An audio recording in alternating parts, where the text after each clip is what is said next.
Welcome to Managing Uncertainty, a podcast series from the experts at Bryghtpath discussing global risk, business continuity, and crisis management. Will you be ready to lead your organization through its critical moment? Hello and welcome to the Managing Uncertainty podcast. This is Bryan Strawser, Principal and Chief Executive here at Bryghtpath.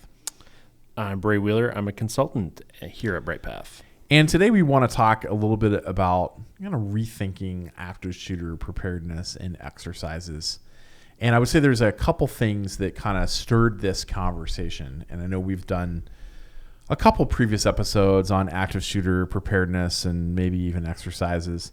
And I certainly know we have an episode about leading through an active shooter incident that recorded with Jennifer Oturmba and Lindsay Bradford, who both used to work here at Bryghtpath, both of whom were with Bryan and I on the day that we had an active shooter situation at our former employer across the street from our offices that we kind of managed through. And we'll link that episode in the show notes. It's worth listening to. But what prompted this are really two things. There's been a number of articles recently about active shooter drills or exercises that I thought were not well done and garnered a lot of negative press. And this is where we've got police running an exercise where they're shooting people with airsoft guns and they're firing off blanks and some other things. And so we want to talk a little bit about that and what makes a good active shooter exercise, particularly for students in the K through 12 environment and workers in your organization's facilities. But the other thing we want to just touch on is just some other thoughts on active shooter preparedness that have come out of the incidents that have happened in the last few months. The Santa Clarita school shooting that happened last week, Walmart's mass shooting in El Paso, Texas, the Dayton, Ohio bar entertainment area shooting incident. There's been some lessons learned out of this that I think are worth talking about in terms of preparedness. So that brings us to bringing this episode together.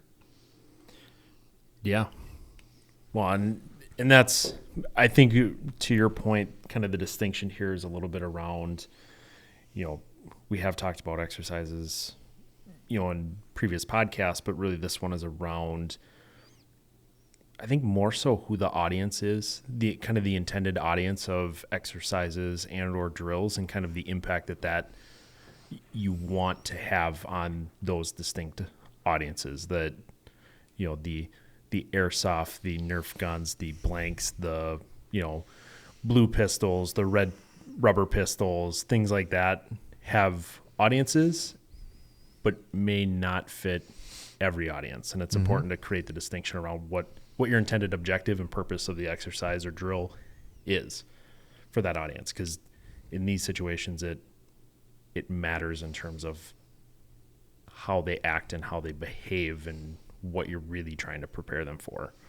I think most of the articles we've seen recently about active shooter exercises that have frustrated us have been in the K through 12 education environment, where you usually have some kind of statutory requirement that the schools conduct some type of drill on a regular basis. For example, here in Minnesota, school districts have to do 5 lockdown drills. That's literally what they're called in the state statute, 5 lockdown drills in the course of a school year.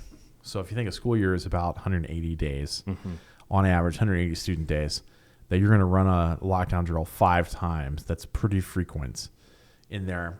And, so I think this is a good example of what Bray was just speaking to. What's the audience? What is the audience of this drill? And I should point out, too, since these are lockdown drills, not active shooter drills, the statute here in Minnesota was written in response to Columbine, which was 20 years ago, and it hasn't been updated, despite some more recent attempts to modernize that. It has not been changed, so it still says lockdown drills, which that's what most schools are doing. But the current guidance on active shooter that seems to be most broadly accepted is the FBI DHS guidance, and that is run, hide, fight. But Minnesota schools are using lockdown. So there's a challenge with that in and of itself. But who's the intended audience of a drill like this? Well, and if we're talking about that K through 12 audience, which is probably where we'll center most of the discussion on, I mean, really that audience is not, you're not prepping that audience to address the shooter kind of directly, like you're asking law enforcement to do. So the drills and the exercises that you're asking law enforcement to do should be very different from what you're asking K through 12 students to do. And a lot of that is around making them feel kind of confident and empowered in terms of knowing what to do when a situation necessitates in a swift evacuation, a kind of lockdown of a facility, of whatever that circumstance is. And I think that's, we teach stop, drop, and roll. We teach a lot of these different things for different incidents and issues. This happens to be kind of reality today, that this type of drill, this type of exercise is necessary, but it doesn't always, and I think kind of my train of thought around it is yes, it's spurred off of kind of these active shooters, but really this applies to any incident. You could have a situation in which toxic gas is released from a poor science experiment, or something breaks in the chemistry department and it's wafting through the school. You got to get people out. And that's just as confusing. That's just as nerve-wracking. There could be a fire. There could be all sorts of different situations that's not necessarily an active shooter that you want that student audience, that staff audience to know this is what happens when we're given this direction. And we know that we're doing these 3, 4, 5 basic things, and we're going to prepare, position ourselves to be as safe as possible. Yeah, I mean, I think one of the points that kind of stood out in some discussion that was happening towards the tail end of last week about the intended audience of a drill in the K through 12 education environment is not someone who's engaged in a tactical response, right? We're not testing armed staff. We're not drilling the law enforcement response. The purpose of an active shooter drill where students are involved is to give the students the muscle memory to do the things that we need them to do if this actually happens. Right. And that we were talking about this prior to the coming in the studio and doing the show today. You brought up that sometimes that response isn't necessarily just for active shooter. It's because we have to evacuate. It's because there's a chemical spill. So those are, I think, we lose who the audience is sometimes when we start talking about this. I would argue if that's our focus, like I want to help 500 students get out of the school in a run, hide, fight situation because of an active shooter, then bringing in, screaming sounds and gunshots and shooting people with airsoft guns, that is not the intent of the exercise. The intent of the exercise is to teach them how to run, hide, fight. Because all you're doing in that situation is it's a desensitization or desensitizing them objective. And I think that's where, politically, that's where the conversation gets a little kind of tough with folks. And there's that debate, but that place there is not, to your point, to do those things. We're not trying to desensitize them to that environment that they would have to operate in. That's the tactical environment. That's what you expect law enforcement or, school security teams or something like that. That's where that's what you're putting them through so that they can accomplish their objective in the face of those things. For students and probably majority of staff, it's to prepare them to keep themselves safe, whether that's get out, barricade, fight back if they have to. Really what you're trying to get them to do probably first is to get out or barricade. And that's fight being last resort or Absolutely. Direct confrontation. You probably don't have to spend as much resources there because hopefully natural instinct takes over just a little bit. But right. If you're focused on getting as many people out as possible, then that's really what that objective of these drills and exercises should be, is to get folks out or get themselves in a position to barricade, that it's not just simply hide or lay on the floor. Because I think you brought up in some conversation that kind of some dialogue that you were seeing online with some different folks that even law enforcement was weighing in that statistically, or the details of many of these incidents, folks who were just simply hiding or laying on the floor Not survivable. were at greater risk than those that had felt empowered to take some sort of defensive action, whether that was run or barricade, fight back. Correct? Totally. Yeah, I mean, the discussion that this wasn't a private discussion in an online forum where there were several law enforcement leaders and others kind of debating this topic. The studies are pretty clear. There's a really good one. There's a group out of Purdue Purdue University that does computer modeling of previous incidents based upon run, hide, fight, and some other things. They've got using game theory. They got a pretty detailed kind of setup here, and they had a pretty good study that came out last year about run, hide, fight versus hide. And run, hide, fight comes out way ahead. Because if you can evacuate, if you can get out and away from the risk, that's survivable.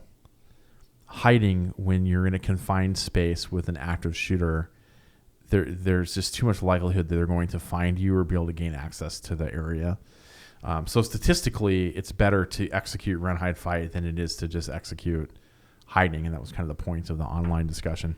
And again, I think this gets back to what's the intent of a active shooter drill or exercise, and what methodology are you following here?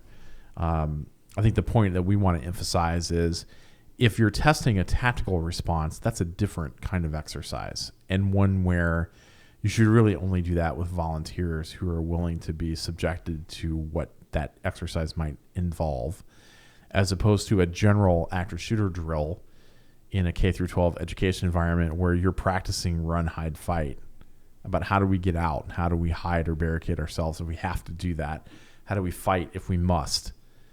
And we've lost this somewhere in this exercise planning, and we're having folks, bring in flashbangs and firecrackers and gunfire and firing blanks, and there's just not a place for that. No. It doesn't help improve the outcome that you're seeking. The outcome you're seeking is, I want to get these folks out of here safely if the unthinkable thing happens. And that we do that by giving them the muscle memory on what we want them to do, which is run, hide, fight. Right. They know how to do it because they've practiced it. And I think a lot of what's happening too is kind of an overthinking of some of that stuff that, really there are schools already practiced, I mean, I remember doing it in elementary school of evacuations, fire drills. So really it's trying to create alignment around some of those components that if it's the run portion of it, create alignment around how you're running regardless of the incident. So if you're already doing that for a fire drill, your run, hide, fight drill, the run portion of that should look very similar to a fire drill. Your evacuation drill should be agnostic of probably the incident, with further direction to staff of saying, hey, in this situation, when we know it's this kind of incident, or we believe it's to be this kind of incident, we're going farther, or we're going to another setup. Whereas fire, we're only going to the outskirts of the parking lot kind of thing, and just moving ourselves away, whatever the case is. But leaving that to staff to know we're going to continue to move based on whatever the threat or the incident is. Mm-hmm. But that mechanics of getting kid in classroom in a desk to outside of the building into a position of gaining safety should look largely the same. And so Right. you don't have to overthink how you go about doing that. Barricading might be a little bit different. Barricading might be, customizing it to the age of the students too a little bit. That, what you're asking kindergartners to do probably isn't what you're asking an 11th grader to do. I hope not. In terms of those things, or how it's being messaged as well. Right. Because I always go back to, you don't want this to be a situation where your drill ends up looking like the nuclear drill in the Cold War area, where hide under your desk because it makes you feel better, even though it's going to have no impact on whether or not you're going to survive that thing or not. Right. So it needs to be purposeful in terms of how you're laying those things out. Exercises are really more for maybe staff in some situations, more for your security teams, your local law enforcement, inviting them in to kind of go through a situation in which they're practicing in the school versus, or business. But you have just that minimum kind of security teams or other teams that are in there practicing, and you're not subjecting students or broad staff to some of those, because that's not their role in those situations.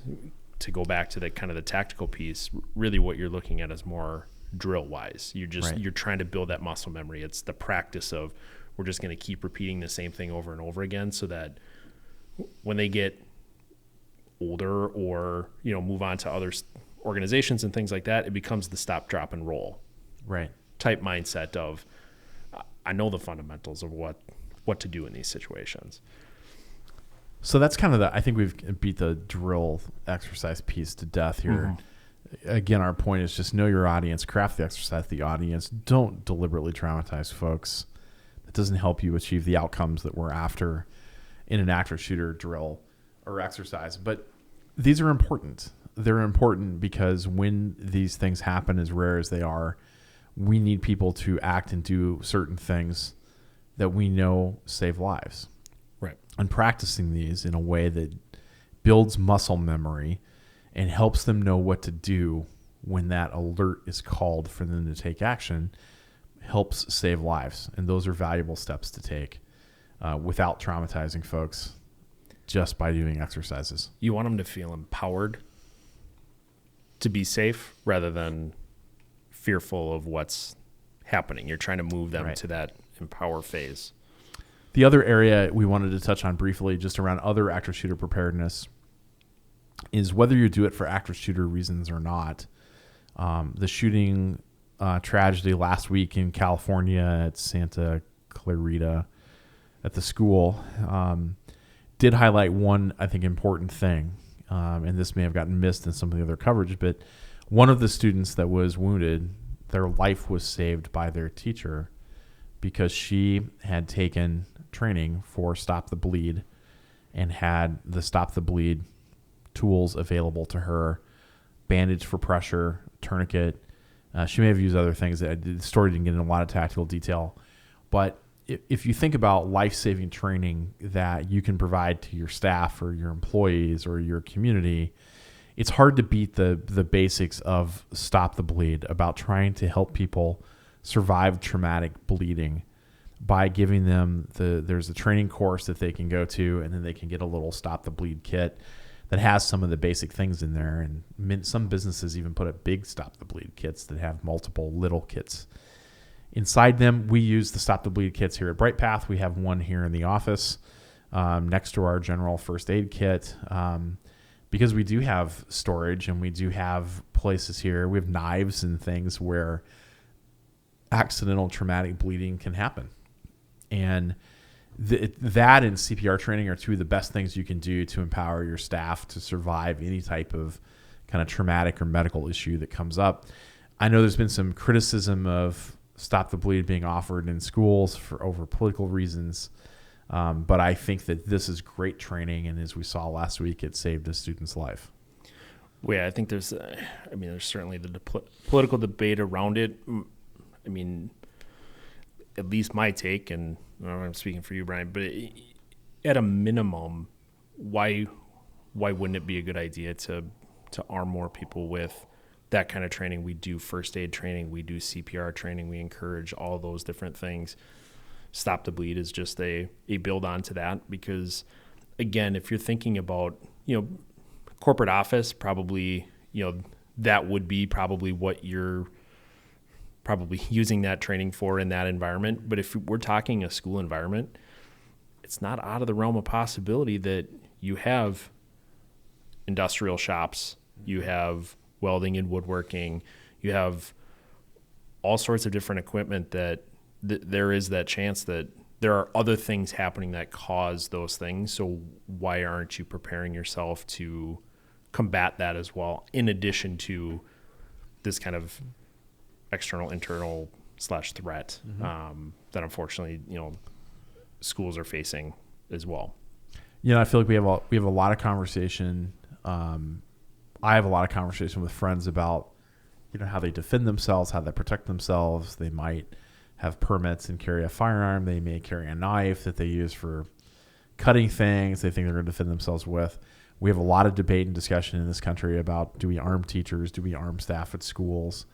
I'd argue that one of the most valuable things you could do is learn first aid and CPR and how to stop traumatic bleeding, or some combination of that. And you will have already learned more than what the average person does to take ownership for your safety and the safety of those around you. I just think it's great that it was used by this teacher who was obviously well prepared for that, very tragic situation in the school last week. So you can learn more. It's stopthebleed.org. The folks that started this were actually a cohort behind me at the National Preparedness Leadership Initiative, NPLI. The idea came from that cohort and has turned into quite a thing, and I think we want to encourage that. That's it for this edition of the Managing Uncertainty podcast. We'll be back next week with another new episode. Be well. Thanks for listening to this episode of Managing Uncertainty, produced by the experts at Bryghtpath. To receive notifications of new episodes, join our newsletter at bryghtpath.com or subscribe through your favorite podcast player, such as iTunes or Google Play. Learn more about the services and trusted advice from Bryghtpath by visiting bryghtpath.com. That's BRYGHTPATH.com.